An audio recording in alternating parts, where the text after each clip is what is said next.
नमस्कार, मी दिनेश कुलकर्णी, युवा क्रांती न्यूजमध्ये आपल्या सर्वांचं स्वागत।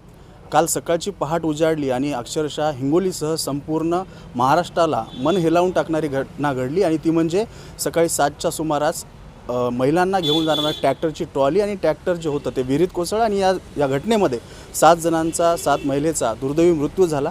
त्यामध्ये कृष्णाची आईसुद्धा होती। स्वतः कृष्णा माझ्यासोबत आहे। काय झालं होतं बेटा? आई तुझी आता तुला सोडून गेली आहे या जगामधून। तुला पुढचं भविष्य खूप मोठं आहे तुझं, कसं सांभाळणार आहेस आता हे सगळं? मला डॉक्टर व्हायचं होतं। मला खूप प्रयत्न केले मी आईला वाचवा, मात्र माझी आई वाचली नाही। मला पैसा नका तुमचा, फक्त आमची आई द्या आम्हाला वापस। आमच्या पैशाने काय करू? पैसे एकदा तुटले तर पण आई कधी तुटत नसती ना। आई तर कधी दिल तुटू देत नाही, मात्र तुटले हात दिल कसं झालं मग त्याचं? काय बरं, आईला शेवटचं पाहिलंस का तू? तुझ्या आई गेली? माझ्या आईला खूप लागलं होतं। माझ्या आईला खूप लागून मी बघलं तर पण मला कोणीच हे केलं नाही।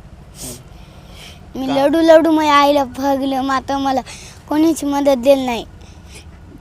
आम्हाला पैसे नका आमच्या घरासाठी, आम्हाला फक्त आमची मम्मी पाहिजे। काय लाड करत होती बरं आई तुझे? माझी मम्मी खूप मला लाड करत होती, मात्र माझी मम्मी सोडून गेली मला। काय करू मग? शेवटची भेट कधी झालेली तुझ्या आईसोबत? आता कामाला निघालेली तुझी आई सकाळी सकाळी झाली ती माझ्या मम्मीशी भेट नाही। काय बरं, काय बोलली शेवटचं आई तुला तुझी? मम्मी म्हणली घरी या म्हणली, मी तू येतो म्हणली। नंतर मी म्हणलं बरं, तो आम्ही पाणी तापू लागलो चूल पेटवा, तेव्हा ऐकू आलं। मी गेलो तर माझी मम्मी मेलेली दिसली मला। मी लढलो खूप, फक्त काल मी बोललो ते मग खरं झालं। मग मला फक्त पैसा नका आम्हाला, तुमचे 7 करोड बी नका आम्हाला, फक्त आमची मम्मी द्या वापस आम्हाला, एवढीच आहे माझी मागणी।